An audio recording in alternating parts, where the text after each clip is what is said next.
Assalamualaikum warahmatullahi wabarakatuh. Halo semuanya. Di sini saya akan menjelaskan mengenai pembahasan soal resensi dan proposal. Baik, sebelum saya jelaskan lebih lanjut, perkenalkan nama saya Selmai Fariska, absen 29 dari kelas 11 Akuntan 1. Resensi soal 1. Bacalah cuplikan berikut. Ibunda tokoh sentral novel ini mewakili gambaran umumnya perempuan usia biasa dari masa revolusi Rusia pada awal abad ke-20. Ia hidup di tengah langkingan peluit pabrik di perkampungan kumuh. Ia menikah dengan Mikhail Waslow, lelaki pemabuk yang selalu manggilnya Sundal. Toh ibunda tak melawan lagi karena merasa begitulah nasibnya. Cuplikan teks tersebut menjelaskan: A. Keadaan Rusia semasa perang. B. Tokoh utama novel yang penyabar. C. Kehidupan rakyat suatu negara di masa perang. D. Suami yang tidak peduli terhadap istri. E. Revolusi Rusia pada abad silam. Jadi jawaban yang benar adalah pilihan B, tokoh utama novel yang penyabar. Alasan utamanya karena teks tersebut itu berfokus membahas mengenai ibunda, tokoh sentral. Dan terdapat kata-kata juga, yaitu tak melawan karena merasa begitulah nasibnya. Meskipun dibawa kasar oleh suami, sikap tak melawan inilah yang menunjukkan sifat penyabar dari tokoh utama tersebut. Dan mengapa jawaban A, C, E, dan D itu salah? Karena dari ketiga jawaban ini intinya itu tidak menunjukkan topik utama. Jadi hanya membahas seperti semasa perang, revolusi Rusia. Jadi yang dibahas itu bukan topik utama.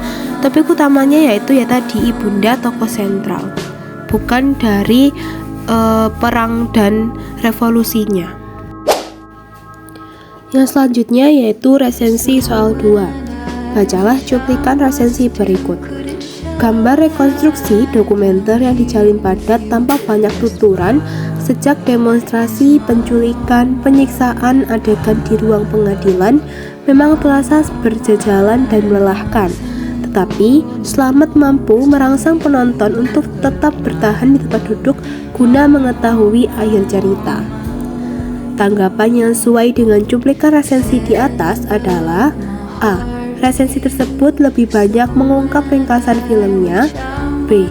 Kekurangan-kekurangan film itu diungkapkan secara jelas. C. Kelebihan-kelebihan film itu hanya dikupas sebagian saja. D.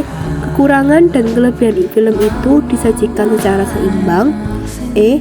Manfaat film itu untuk menonton memang banyak sekali. Jadi jawabannya benar yaitu pilihan D. Kekurangan dan kelebihan film itu disajikan secara seimbang.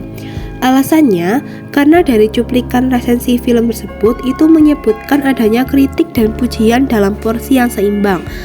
Dibuktikan dengan kalimat yaitu bertele-tele melelahkan, yaitu menyampaikan mengenai kekurangan atau kritik. Lalu ada juga mampu merangsang penonton untuk bertahan, itu menunjukkan kelebihan. Lalu, mengapa pilihan A, B, C, dan E itu salah? Untuk pilihan A itu lebih ke penilaian, bukan ringkasan alur. Lalu untuk pilihan B dan C itu hanya fokus pada salah satu sisi saja, jadi kekurangan atau kelebihan. Padahal di teksnya itu menyebutkan keduanya. Lalu untuk pilihan E, cuplikan itu kan tidak menyebutkan atau menjelaskan mengenai manfaat, jadi ya salah. Materi selanjutnya yaitu mengenai proposal. Proposal soal 1. Bacalah kutipan berikut. Memiliki kemampuan berbicara tidaklah semudah yang dibayangkan orang. Banyak ahli terampil menuangkan gagasannya dalam bentuk tulisan, namun sering mereka kurang terampil menyajikannya secara lisan langsung. Oleh sebab itulah perlu dikiranya diadakan lomba diskusi panel untuk tingkat SMA se-DKI ini. Cuplikan informasi tersebut merupakan unsur proposal bagian A. Pendahuluan, B. Sasaran, C. Tema kegiatan, D. Dasar pemikiran, dan E. Perkiraan anggaran. Jadi jawaban yang benar yaitu A, pendahuluan. Alasannya karena cuplikan tersebut menjelaskan mengenai latar belakang masalah yang kemudian memicu adanya usulan ide kegiatan. Nah, hal ini itu merupakan fungsi utama dari pendahuluan dalam proposal. Lalu, mengapa jawaban yang B, C, D, dan E itu salah? Alasannya, kalau pilihan B itu kan menjelaskan mengenai sasaran. Nah, dalam cuplikan tersebut itu tidak menjelaskan mengenai sasarannya. Lalu, kalau yang C itu juga sama, itu juga tidak membahas mengenai tema kegiatan. Kalau yang D itu juga sama, tidak ada alasan teorinya juga.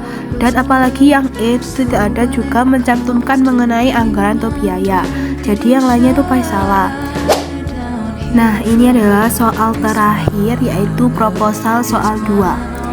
Bacalah cuplikan berikut.